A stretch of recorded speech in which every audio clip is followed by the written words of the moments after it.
তিনি হচ্ছেন করুণার ছবি, তিনি হচ্ছেন রহমত।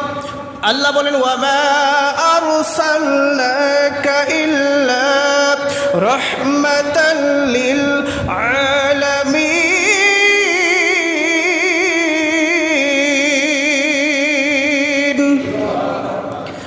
আল্লাহ পাক বলেন ও নবী, আপনি শুধু মক্কাবাসীদের জন্য নয়, আপনি শুধু মদিনাবাসীদের জন্য নয়, আপনি শুধু আরব কান্ট্রিদের জন্য নয়, আপনি শুধু বাংলাদেশের জন্য নয়, আপনি ইন্ডিয়া নয়, পাকিস্তান নয়, নির্দিষ্ট ভূখণ্ডের জন্য আপনি রহমত নন, আপনি হচ্ছেন তামাম বিশ্ববাসীদের জন্য আপনি রহমত।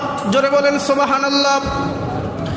আমার নবী হলেন গোটা বিশ্ববাসীদের জন্য, জগৎবাসীদের জন্য, জগৎ সমূহের জন্য, সকল জগতের জন্য তিনি হচ্ছেন রহমত।